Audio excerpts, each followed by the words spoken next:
Saya akan tunjukin cara supaya bisa ganti air secara otomatis dengan budget sangat minimal. Di video saya sebelumnya saya udah jelasin gimana cara saya bisa ganti air otomatis 5% setiap harinya. Kita akan bahas secara detail bagaimana cara settingannya karena sangat mudah. Kalian hanya perlu 3 hal dan semua itu dengan budget yang sangat minim. Di akhir video saya akan jelasin kenapa sistem ini sangat penting untuk diterapkan. Oke, kita langsung aja ke topik pembahasan. Jadi yang pertama kalian perlu itu nomor 1 itu adalah sumber air masuk. Kalian harus tahu sumber air masuk itu dari mana. Selama ini kalian ganti air itu pakai air sumur atau air pump. Kalau saya ini pakai air sumur. Kebetulan air sumur saya ini kualitasnya cukup bagus. Jadi saya nggak perlu ada penyaringan-penyaringan lebih. Bisa tinggal buka keran dan langsung masuk ke dalam akuarium.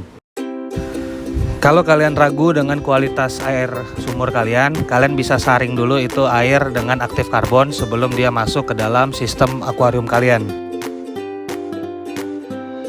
Nah, buat kawan-kawan yang kurang beruntung dan menggunakan air pump, ini kalian mungkin mau investasi di mesin RODI. Ini harga mesin nggak nyampe 1 juta kok, ini udah banyak dan termasuk murah sekarang. Kalau yang gue pakai ini sekarang gue tarik dari pipa kamar mandi gue sambungin ke sini buat pemipaan sendiri. Kemudian stop keran yang ini itu untuk air yang masuk ke dalam filter ini. Kemudian stop keran yang satu lagi yang ini itu gue sambung pakai selang ke akuarium gue yang kecil ini. Nah, kalian bisa lihat nih air netes kayak gini 24 jam nonstop. Untuk settingan yang kedua, kalian harus tahu berapa tinggi air di dalam akuarium kalian yang kalian inginkan. Sebenarnya gue ada 3 desain sih, cuma yang akan gue share 2 aja karena yang satu lagi ini agak ribet. Jadi kita diskusi yang simple-simple aja. Kalian bisa lihat ketinggian air gue ada pas di lubang ini. Jadi air yang berlebih itu keluar dari sana. Untuk akuarium yang kecil ini sama persis dengan yang barusan. Bedanya ini gua tutup dengan biofoam karena kebetulan gua lagi melihara ikan kecil. Air tetap bisa masuk soalnya kan biofoam itu berpori-pori, jadi air tetap bisa ngerembes masuk ke dalam itu. Nah, kalian juga bisa lihat settingannya sama, sesimpel ini. Begitu juga dengan kolam bak fiber gua, sama persis settingannya.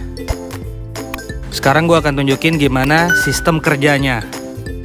Oke, pertama ini kita anggap ini adalah akuarium kalian. Dan kalian mau ketinggian air di dalam akuarium kalian itu selalu di 45 cm. Ini kita anggap aja kalian lagi isi air akuarium. Sesampainya air di batas lubang, air akan mulai masuk ke dalam jalur pembuangan yang sudah kalian siapkan. Jadi settingan yang pertama ini sesimpel ini. Tapi kekurangan dari sistem yang pertama ini atau settingan yang pertama ini, kalian mentok di ketinggian air 45 cm. Dengan begitu, muncullah ide saya untuk modifikasi settingan yang kedua yang akan kita bahas sekarang. Untuk settingan kolam 25.000 liter saya ini, saya bebas menentukan ketinggian air. Karena ketinggian air kolam ini ada di bagian T atas ini. Disitulah overflow-nya atau dimana air akan meluap. Air yang saya isi terus-menerus ke dalam kolam, nanti dia akan luber dan masuk ke pipa yang sudah saya tanam di bawah tanah. Ini rumput rusak karena banyak yang injak nih by the way. Nah, kalian bisa lihat tembusannya. Kemudian ini saya alirin ke dalam pot bambu saya. Jadi air luapan dari dalam kolam masuk terus menerus ke pohon bambu. Karena bambu kebetulan kan perlu air yang banyak untuk subur. Makanya pohon bambu saya subur. Kemudian keunggulan settingan ini, selain saya bebas mengatur ketinggian air di dalam kolam atau akuarium, kalau saya mau ganti air, saya bisa tinggal buka keran. Oke, sekarang saya bahas desainnya seperti apa dan bagaimana cara kerjanya. Kita anggap ini adalah akuarium kalian. Dan ini adalah desain pemipaan yang saya buat untuk kolam 25.000 liter saya. Asumsi kita mau ketinggian air selalu ada di 45 cm. Dengan settingan seperti ini, saat stop keran ditutup dan kalian mulai mengisi air, ketinggian air di dalam akuarium akan sama dengan ketinggian air di dalam pipa. Begitu ketinggian air mencapai batas overflow atau titik banjir lah mungkin bahasa Indonesianya, air yang kalian masukkan terus-menerus akan mulai luber keluar, seperti yang diilustrasikan di gambar ini. Kemudian kalau kalian mau ganti air, kalian bisa tinggal buka stop kerannya. Ini ilustrasi apa yang terjadi ketika kalian membuka stop keran kalian. Air akan terus terkuras sampai ketinggian air itu di bawah ketinggian lubang sambungan antara pipa dan akuarium.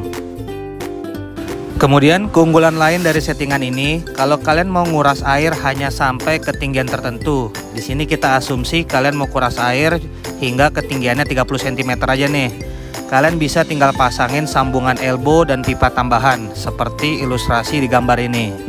Begitu kalian buka stop keran, air di dalam akuarium hanya akan terkuras sampai ketinggian pipa di dalam akuarium.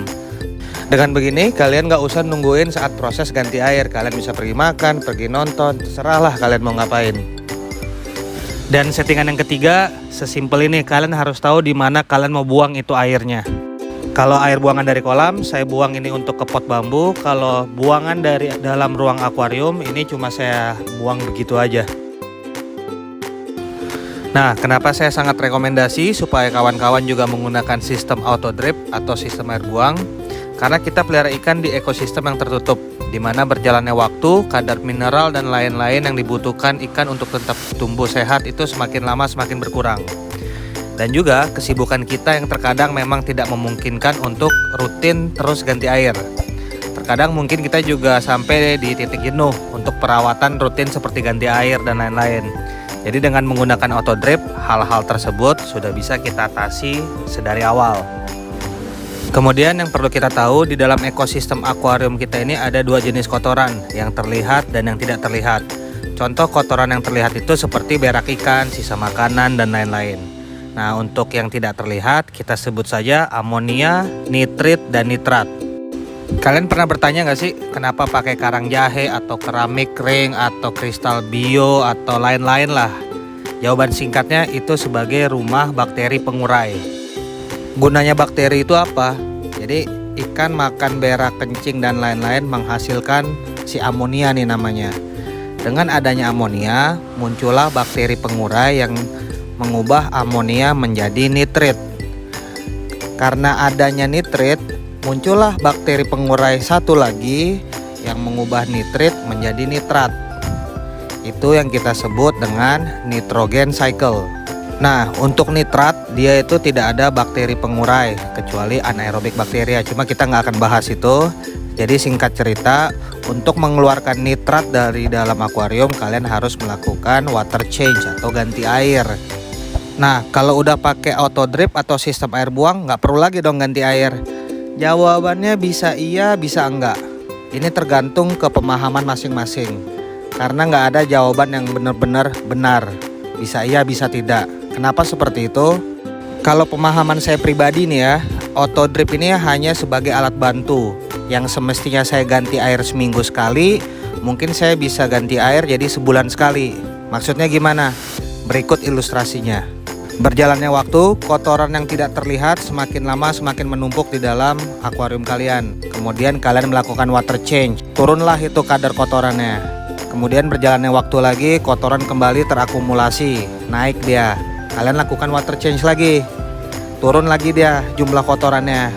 Kemudian kotoran naik lagi dan mungkin kalian sekarang perlu melakukan big water change. Big water change itu gunanya untuk mengembalikan keseimbangan air. Anggap itu kalian melakukan water change seminggu sekali. Berarti dalam 3 minggu melakukan 3 kali water change, atau dalam 1 bulan 4 kali water change. Tapi dengan menggunakan auto drip, karena air terus terlarut dan air lama terus terbuang sekian persen setiap harinya, maka akumulasi kotoran tidak secepat kalau kalian melakukan water change secara manual. Akumulasi kotoran akan sangat melambat. Sehingga yang tadinya seminggu sekali kalian harus melakukan water change untuk menjaga kestabilan dan kesehatan air, dengan menggunakan sistem air buang atau auto drip, kalian hanya perlu ganti air 3 minggu sekali. Ini kan udah sangat ngebantu kan? Jadi make sense ya, kenapa kalau saya pribadi walaupun sudah pakai auto drip, saya tetap melakukan water change di akuarium 25.000 liter saya.